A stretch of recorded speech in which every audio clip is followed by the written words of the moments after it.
Today we're diving into something that really making waves on YouTube lately, and this is B-roll.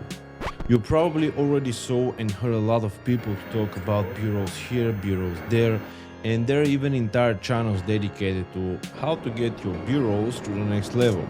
And just in case you're not quite sure what B-roll is, let me break it down for you. It's basically extra footage layered over your main video. For example, this is me talking to the camera, which is the main footage, A-roll. And B-roll is overlay footage over the main one to kind of boost the storytelling, emphasize a point, showing some more details of a product maybe, and most of them are all about that cinematic look sequence kind of style. Today I'll give you 10 tips that I've picked up along the way ever since I've made the switch from using stock footage to create my own B-roll sequences. Ready to get started? Then let's roll. Gosh, that was a long intro.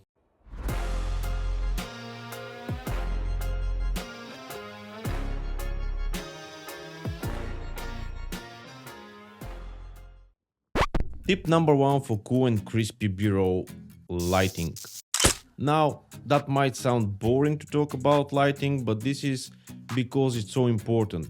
If your shot is lit well, everything else that follows will be so much easier. If you do color grading or you want to use some presets, filters, everything will look great. But if it's not, any kind of filters you use will look so different and even ugly. You're gonna have noise on your video, and at the end of the day, you won't even bother to edit this video but to start over from the very beginning. Lighting also can add interest and dimension to the object or the person that you're shooting.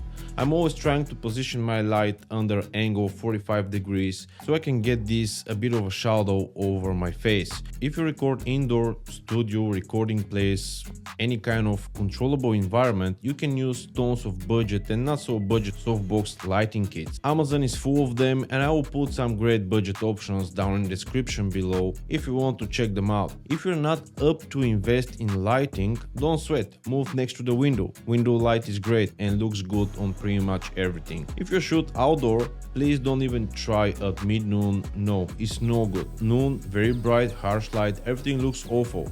But if you have to, shoot in shadows or at least not in direct sunlight. Obviously shooting at golden hour, sunrise or sunset, when the sun is low and the light is nice, warm and has this golden glow, everything and everyone will look awesome. Tip number 2, angles. We're gonna talk about angles. You don't want to shoot everything by standing, filming everything on eye level, just because so boring. Get down, get this lower point of view. Shoot things from up high, shoot things from the side, shoot them from all different kind of angles. Different objects looks better from different angles. It's kind of like the light can help you to show dimension by shooting under 45 degrees and show more features that you can't really see if you're shooting from straight on eye level. People are the same way. Maybe the person that stands in front of the camera has one good side and other which is not so good. With me it's easy, both sides no good. You can show even different emotions by changing the angle. Here is the hero shot. Down from below makes the person bigger, stronger, a hero. Or take a shot from top down on the person, making it smaller, sad and kind of dramatic. The thing is, be bold and try different angles. See what is working best for you based on your subject of your video, of course. Tip number 3, planning, planning, planning and planning again. You will thank yourself sitting in front of your laptop editing if you do your planning properly. And then plan a little bit more. The first video that I've planned properly by sitting down, working on the title, the thumbnail, bullet points and then plan and script each point, that video picked up 100 times better. You can use Google Docs where you can create your plan, script your video, plus you can add notes for specific parts of your script.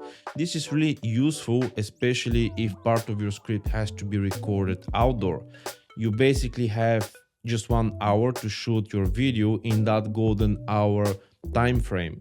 You want to have your plan in place with a list of the needed shots. Also, you might not be able to get back there again to reshoot your videos. It might be a place 3 hours away from your home. You don't want to travel all the way back there again to shoot a 30-second video that you forgot yesterday because you didn't have it in your plan. And lastly, saving space on your hard drive. Also, let's be honest, if you go out there without a plan, probably like everyone else, you're just gonna start shooting everything you see, taking 20-30 gigs of video materials that you're never gonna use. Just make yourself a favor and plan everything out before to go and shooting. It's better, trust me. Tip number 4, the smooth criminal. I'm joking, the smooth footage.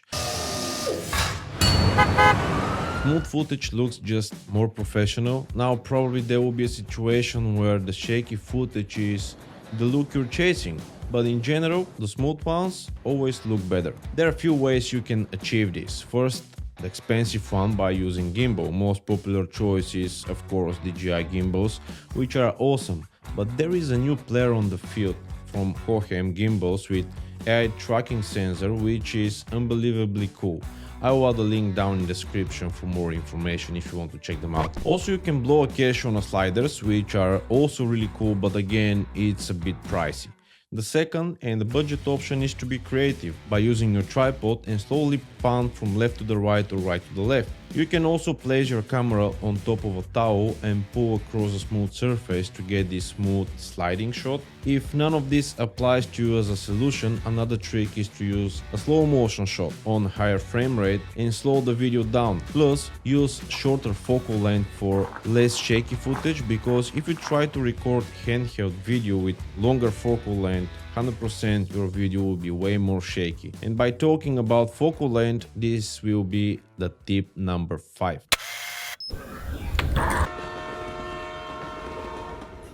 Don't worry about changing lenses or feeling too lazy. Try to use different focal lengths.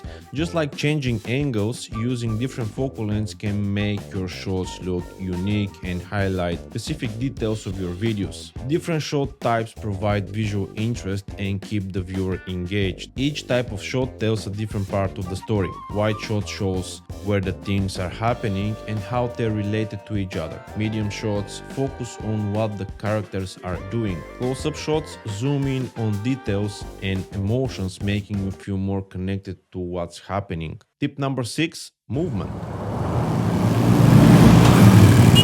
You don't need to have movements in all of your shots. Sometimes locked up shots can do a great job, but movement in the shots adds interest and kind of can help to lead your viewer to where you want them to look. You can zoom in or out to a specific spot to kind of center the viewer focus. Also can lead your viewer through a scene and add some dynamic elements, which keeps your viewer interested, because just straight boring static shots after static shots is just a bit boring, but adding some movements in there, like coming up from behind, creates a bit of drama and suspense. That, by the way, leads us really cool to the next tip. Tip number 7, foreground and background.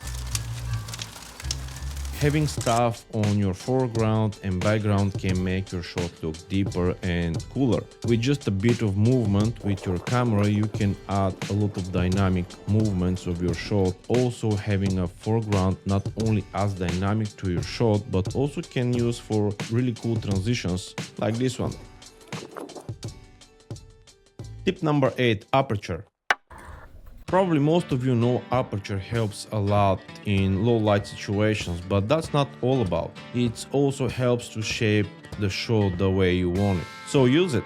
Turn the aperture down to get that crispy and cool blurry background. If you have distractive background and you want to focus the viewer on the subject, the lower aperture will help to blur all the stuff out and the main focus will be on the subject. But also you have to be aware, not everything should be shot in lower aperture. Your lens allows it. Not all lenses are sharpest their lowest aperture. Usually it's a stop or two up and you're gonna get the best sharp and higher quality shot. Anyway, use the aperture to add a bit of more interest in your shot, but don't shoot everything super shallow and wide open. Tip number 9, music and sound effects. Music and sound effects are super important when you're shooting a B-roll. They help to set the mood and make your footage more interesting. By picking up the right music and sounds, you can make your B-roll footage more emotional, tell a better story, keep things flowing smoothly, and make your video look more professional. So don't forget to add some good tunes and sound effects when shooting your B-roll. Good music and sound effects can grab viewers' attention right from the start. They can create engaging atmosphere that draws people into your video. Sound effects such as nature sounds or urban ambience can help create a scene of place and atmosphere in your B-roll footage. This can also transport viewers to a different locations and enhance the realism of your video. I'm taking the music and sound effects from Epidemic Sound, which is full of amazing music and sound effects. Again, the link to 30-day trials will be down in the description. Tip number 10, finally have fun. Having fun is absolutely key to success. Sure, it's helpful to have a plan in place before you dive into shooting your B-roll footage.